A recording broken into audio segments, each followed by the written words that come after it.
Seguimos adelante aquí en Tele Buen Día, recibiendo con muchísimo gusto, como siempre, al señor senador Sergio Abreu, de Dignidad Nacional, candidato a la presidencia por Dignidad Nacional. Buen día, senador, ¿cómo le va? Buen día, ¿qué tal? ¿Cómo le va? Bien, bárbaro. Bueno, hacíamos una pregunta antes de la pausa. Sí. ¿Puede un paraguayo presentarse a la candidatura de Uruguay? No puede, un uruguayo sí, y yo soy uruguayo nacido a 2 cuadras de por acá, Exacto, en el Sanatorio Cantón. exacto, porque siempre se le conoce por ese vínculo tan Sí, fuerte. mi padre era porque su paraguayo, familia- yo exacto. soy hijo de inmigrante, como Exacto. digo. Lo que no quiero tener es un hijo de inmigrante. Y le debo lo que vi a mi padre venir a estudiar después de una guerra, estudiar acá en el Uruguay. Me enseñó a planchar los pantalones debajo del colchón. Vivía en una pensión, es decir, cuando se casó después como mi madre uruguaya. Aprendí muchas cosas y aprendí las oportunidades que le daba el Uruguay a todos los inmigrantes. Claro. Nací en el Uruguay, soy uruguayo, puedo ser candidato y tengo una deuda, hasta con el propio Uruguay, con mis hijos, para que no se me vayan. Pero no le molesta cuando le dicen el paraguayo ahora. No, al contrario, al contrario. Me molesta lo que están haciendo con el Paraguay ahora. Sí. Lo que han hecho con el Paraguay es una vergüenza. Bueno, a usted ahí también le debe surgir esa sangre que también tiene mucho de guaraní, ¿no? Es la historia, Claro. es la historia, pero hacer el doble estándar es decir, bueno, y el Paraguay no es un país democrático, a pesar de haber tenido incluso hasta una opinión de la OEA en materia del manejo de la Constitución, pero resulta que última CELAC no la preside Cuba. Y entonces, pero no le invitan a Paraguay. Así que Cuba es el modelo de la democracia y el Paraguay es el modelo de la dictadura. ¿Le consta que el presidente Mujica ha manifestado su interés en revisar este vínculo con Paraguay, en ahondar en aquellas razones que llevaron a que se desencadenara toda esta situación? O sea, hay como un interés de estudiar el caso. Creo que me consta y creo que lo debería hacer, y lo debería hacer lo antes posible. Porque esto de ir a la CELAC, lo preside a la CELAC don Raúl Castro, que tiene denuncias de los derechos humanos ya las colecciona. No invitar al Paraguay, como si hubiera sido el paria de América del Sur, al país que sufrió más, entre otras cosas, casi un genocidio hace más de un siglo. Es un criterio de doble carácter. Y yo creo que es muy importante que nosotros rescatemos el Estado de Derecho y que los países no tienen amigos. Claro. Tienen intereses. Bueno, sí, usted lo dice siempre esa frase, no hay amigos, hay intereses. Hablando de países amigos o no, bueno, en fin, según la interpretación que se dé en este momento histórico, el otro día en Argentina, el juez estuvo a punto de detener el partido porque a la hinchada de Boca le gritaban bolivianos y paraguayos, ¿no? Como una forma de desprestigiarlos, de discriminarlos. Y si ese concepto lo aterrizamos a Uruguay, también estamos viviendo una circunstancia muy compleja por esta cosa de las agresiones verbales, por ejemplo. No, la discriminación en el Uruguay existe solapada, existe implícitamente. Tuvimos el otro día una conversación, un homenaje al Holocausto. Fíjese que hay países o personas en el mundo que relativizan el Holocausto y dicen que no, que fue hasta un invento de la historia. Y entonces, y que además existe una discriminación que va desde la raza, el color, la etnia. Y esto en Argentina yo lo he vivido porque he estado varias veces en esos partidos y hay una especie de desprecio. Ese sentido de discriminación es terriblemente negativo cuando eso lo hace el pueblo, además. Claro, ¿tiene alguna consideración sobre este asunto? Porque es cierto, ¿no? Allí hay ya una afrenta a naciones que en teoría son hermanas de la patria grande, como lo dicen algunos. Pero digo, ¿tiene alguna consideración sobre los casos puntuales aquí en Uruguay? Bueno, son de tema judicial y yo en eso soy muy respetuoso de la justicia, lo ha visto mucho más por el lado de una... Pero creo que hay una discriminación en Uruguay más solapada de la que nosotros pensamos. Y creo que tendremos que ser muy, muy claros en estos temas. Tampoco utilizar estos aspectos para quizás vestir otros temas como son el de la violencia o algunos elementos que están en la vida de todos los días. Una chica se levante, mira por el balcón y la matan de un balazo. Ese tipo de cosas que no es por discriminación, pero uno tiene que ver que quizás lo que está instalado acá, más que la discriminación que está solapada, es una inseguridad absoluta en el manejo de la protección al ciudadano honesto. A veces se advierten como síntomas de esta crispación social en el uso del lenguaje, en las vulgaridades, pero el otro día me llamó la atención, usted volvió a aquella cosa del perejil, dice, voy a ver dónde está el perejil, cuando se refirió a Almagro con respecto a la interpelación. Sí. ¿No es una forma inapropiada para un político de su estatura hablar de perejil a un canciller de la República? No, no fue en esas condiciones que lo dije, porque yo traje a colación. El MPP hizo una declaración precisamente contra Israel y su política de exterminio. Y el presidente de la República dijo... Sí, me lo dijo a mí. Han dejado al canciller como regalado como perejil de feria. Bueno, es un poco la... Pero yo tengo... Si hay algo que uno debe tener es el respeto personal. Y los temas personales no tienen que estar en juego en ningún momento porque estamos hablando de políticas. Cuando yo escucho eso, lo que veo, esa imagen del perejil de feria, es de un partido político y su mayoría que enfrenta y deja absolutamente descolocado al canciller de la República. Hasta ahí entiendo su razonamiento. Me pregunto, ¿lo tenía que emplear para dirigirse al canciller? No, yo no para dirigirme a él, para darle la imagen más clara y que el pueblo lo entienda, de que incluso es el propio presidente de la República, que al utilizar este tipo de frases, como por ejemplo, che, nos reunimos sin el patrón hace 75 años, cosas de esa naturaleza, yo creo que lo que tenemos que hacer es empezar a corregir el pudor institucional de rescatar la autoridad, el respeto, y no hacer este tipo de calificación, porque yo lo único que hice fue repetir algo que me parecía inapropiado además dentro del propio gobierno. Tengo un respeto por todas las personas, salvo por algunas en el mundo.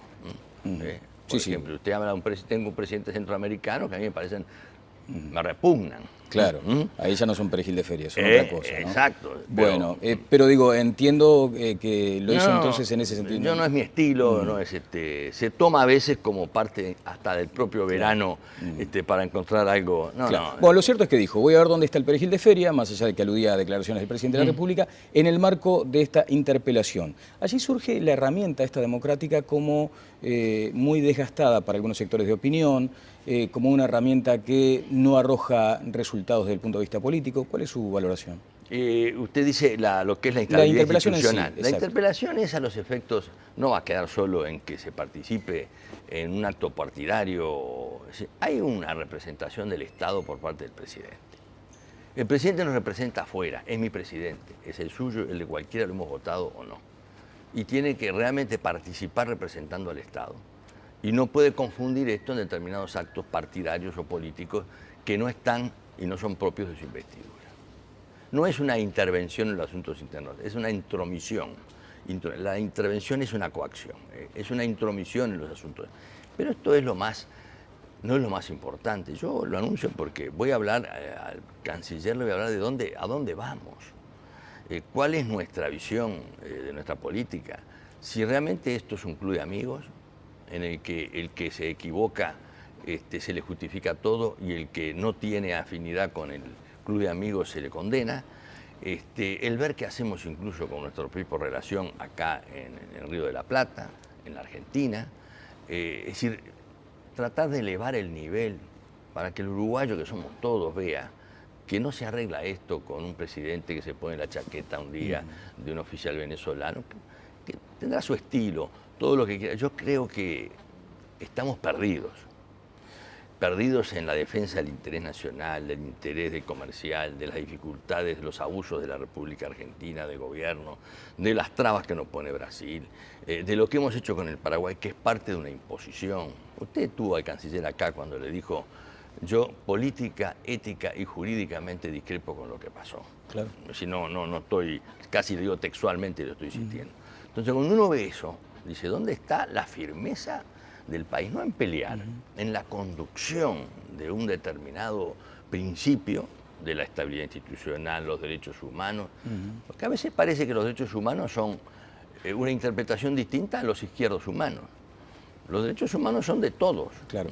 Ahora, senador, muchas veces también se responde desde el gobierno que el Partido Nacional con este concepto tiene una postura, o usted en particular, aislacionista, que lo que pretende Uruguay es abrirse en base a valores, en base a estrategia, y que usted de pronto quiere algo mucho más aislado, quiere un país aislado. Mire, más integracionista que el Partido Nacional no existe.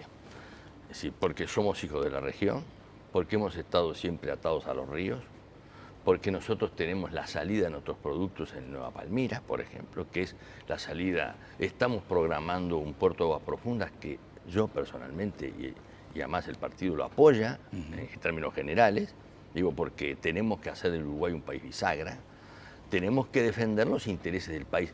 Aislarse no, lo que pasa es que la política exterior en términos de simpatías políticas o ideológicas ha sustituido a la política y al interés comercial del Uruguay. Fíjese, nos bloquearon los puertos, no es el Uruguay el aislacionista, nos bloquean los puentes 4 años.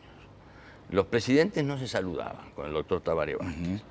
No hemos dragado un solo pie en los últimos años porque la Argentina no draga el canal Martín García por 1000 razones.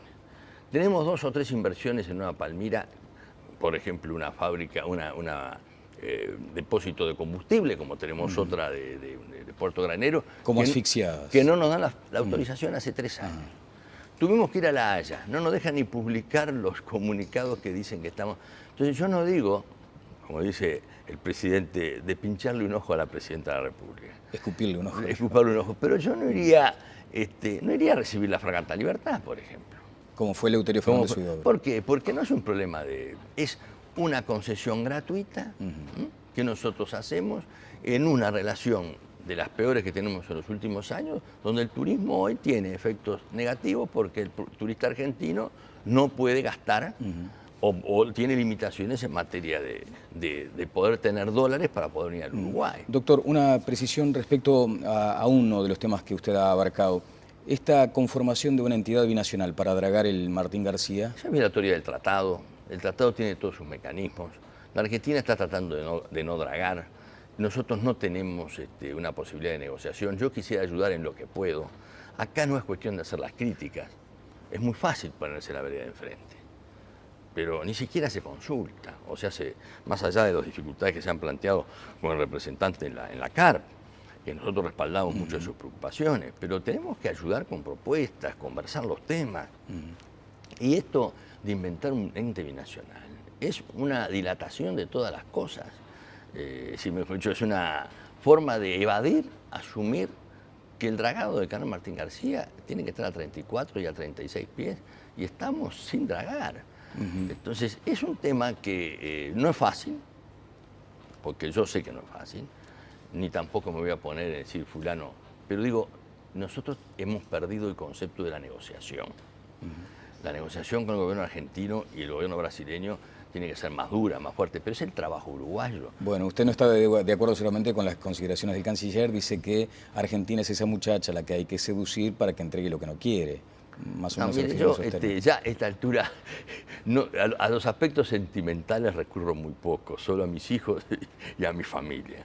El que crea que el romanticismo gobierna un relacionamiento, ¿no? Y si no, veamos cómo nos trata la señora o cómo nos ha tratado la otra señora, que la decisión de Mendoza al final terminó con que el presidente se sienta en segunda fila y el canciller no asiste, y después tenemos que justificar una cantidad de cosas que nosotros decíamos que no iban a suceder. A mí me gustaría que las cosas fueran con mayor fuerza. Tenemos hasta los camiones que se nos traen los brasileños. Yo digo, bueno, vamos a ver si defendemos el trabajo uruguayo, que eso, al fin de cuentas, es lo único que tenemos. Bueno, dicen, ¿qué opinión tendrá el doctor Abreu del abrazo entre el senador Jorge Larrañaga y el canciller cuando estuvo el presidente mexicano el otro día? Bueno, un abrazo, un saludo. Yo en eso, mire, lo cortés no quita lo caliente. Otra de sus frases de cabecera. Bueno, después lo saludan acá, dice, porque tiene altura, inteligencia, habilidad necesaria, de los poquitos, dice alguien por acá, que seguramente será... Debe ser mi señora. No, mi señora no opina también. Bueno, hay algunas cuestiones que tienen que ver directamente con esta situación en el Partido Nacional. Usted es candidato a la presidencia por Dignidad Nacional, o sea, rumbo propio. Exacto, y creo además que el enemigo son los problemas que tiene el país.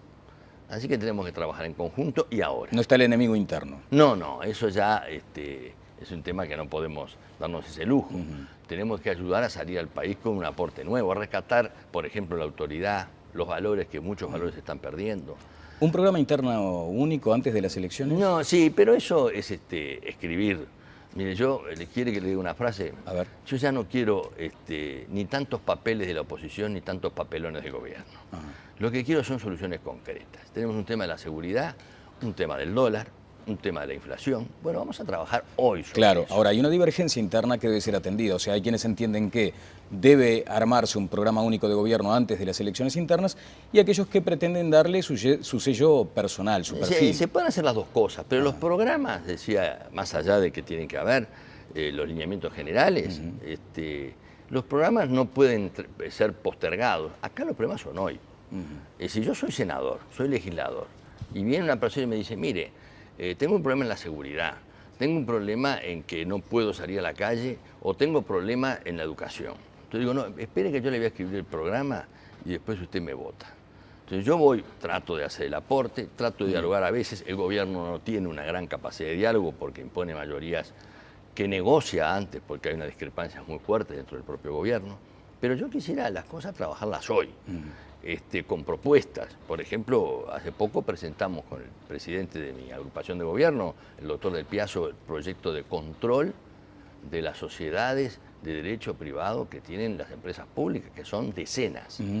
Senador, hay un informe, ya que habla de su tarea en el Parlamento, un informe que publica hoy el semanario Búsqueda, dice, procesando datos del Palacio, un nivel de asistencia de un 78%. El senador que más falta es Sergio Abreu. No, no es que falte, ¿falta a dónde? Porque puede ser... Bueno, a sus sesiones del Senado, dice, No. según datos del Palacio Legislativo que procesó Búsqueda. Nivel de asistencia, un 78%. No, yo lo que hago es trabajo mucho en comisión. Y a veces voy y vengo, y cuando no tengo mucho tiempo, falto a las que realmente no valen la pena. Las sesiones, lo más importante es trabajar en comisión. Y trabajo mucho en comisión, y además en los momentos más claves estoy. No es un tema tanto de asistencia, mire, es como el resto de la sociedad. Es un tema de trabajar y calidad, en el sentido de que hay que hablar de lo que uno sabe y estudiar lo que tiene que estudiar. Yo el año pasado, en la legislatura pasada, le informé al gobierno 60 tratados internacionales, que podría haberlo hecho el gobierno, lo hice con mucho gusto, como le hice sobre la ley de cooperativas, sobre la ley de concursos, todo lo demás. Y eso creo que hay que ayudar, como lo hago ahora, en el momento en que tiene que hacerlo. Pero medir por el tema, la asistencia es muy... yo además no he viajado, por ejemplo, por el Senado nunca, así que no tengo viajes. La productividad en este caso no se mide por asistir o no, No, al Senado desde su punto de vista. Se puede decir, bueno, me gustaría que asistiera un poco más, pero a veces el estar sentado allí puede ser hasta un cenicero en la moto, como decía un amigo mío. Bueno, el Partido Nacional está estancado en su intención de voto desde 2009.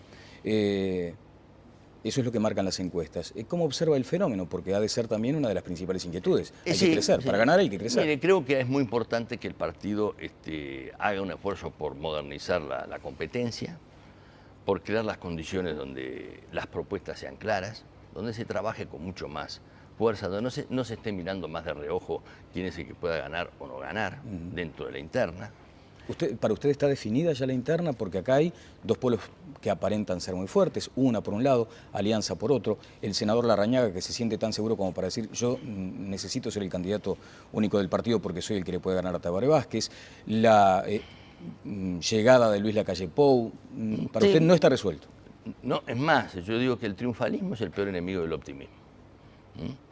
Creo que, bueno, todos tendríamos que ser optimistas. Nosotros estamos muy bien en las encuestas, registramos bien, vamos creciendo, tenemos la menor resistencia y vamos haciendo poco a poco dentro de un año y pico eso. Yo le voy a decir un dato para que la población sepa.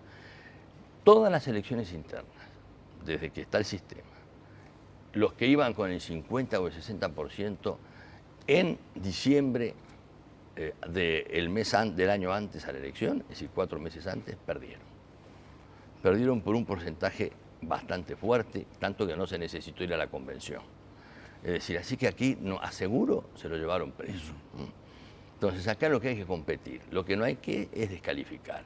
Yo lo que hago es, hago propuestas, trabajo, veo, visito a la gente, estudio y sobre todo trato de tener una buena relación, no solo con mi partido, porque creo más en un partido, no hay líder fuerte con partido débil. Claro. ¿Persistió esa tensión con el senador Larrañaga? ¿Volvieron a hablar? No, sí, nosotros tenemos buena relación, son momentos, yo digo, las grandes descalificaciones y distancias están mucho más en el nivel ético de otras personas, que en estas cosas que a veces Yo tuve una discrepancia, también no tomé la discrepancia, por algo planteo la candidatura, no soy que invento, de alguna manera se está ganando espacio en todo eso y con mucha fuerza, pero no es para decir fulano es malo, no. Ni Ahora una palabra contra ninguno de mis compañeros, porque no es así que se hace la política. Ajá. Bueno, ahora hay una decisión del propio senador Larrañaga de apartar del cargo a Rodrigo Goñi de la corporación, que pasó de Alianza Nacional a la lista de Javier García. Y hay una situación que podría configurarse como similar, y es la de Ruperto Long, de Alianza Nacional, y que ahora adhiere a su grupo. Está nombrado como ministro del Tribunal de Cuentas. ¿Cómo observaría un desplazamiento? No, hay una cosa importante. El ministro, primero el criterio general. A mí me parece que lo importante es el criterio de gobierno. Si uno puso una persona para poder acompañar determinada línea, el criterio general de la gobernabilidad es mucho más importante que la pérdida de una simpatía o de una alianza en el camino. Pero eso son visiones mías.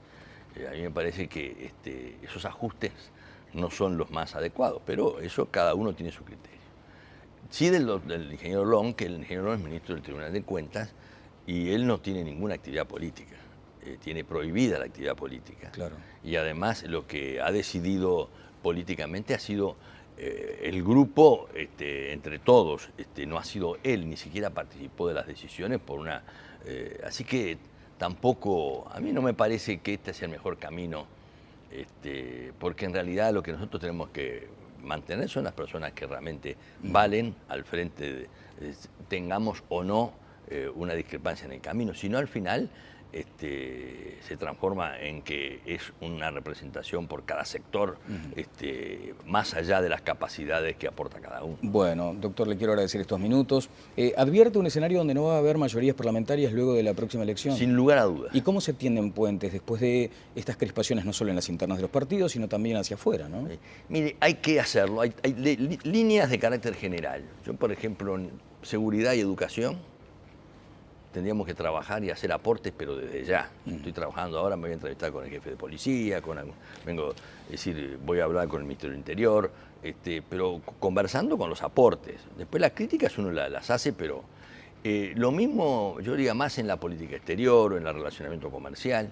Yo creo que se puede buscar alguna. El problema es que el gobierno tiene dos equipos económicos, dos visiones, dos políticas exteriores.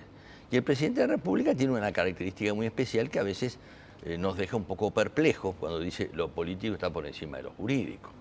Entonces ahí dice, ¿dónde está el concepto de seguridad jurídica? Porque esa es una idea que se transmite. Entonces yo creo que más allá de eso, porque también es mi presidente, tenemos que buscar algunos lineamientos básicos de entendimiento, pero primero que el gobierno trate de laudar, porque lo del perejil no lo inventé yo, como lo de otras cosas más. Claro, bueno, ese es el lenguaje que emplea. Por eso digo yo, y por eso le digo, esas cosas son las que se tienen que solucionar. El problema es cuando uno va a buscar mayorías con un partido que tiene divisiones muy marcadas, ¿no? Bueno, tenemos tiempo para seguir hablando de esto tan apasionante para los uruguayos que es la política.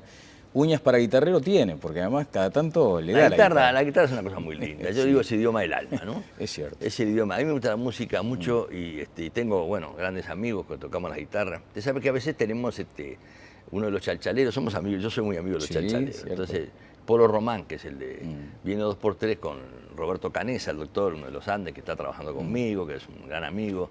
Tenemos un grupo y tocamos la guitarra 20, 22 guitarristas, con el virtuoso del ingeniero Peirú, que es uno de los o la tribu. Bueno, yo digo esto porque uno no puede dejar de darle a los afectos, a la familia y a los gustos de estas cosas lo que la política le quiere sustraer.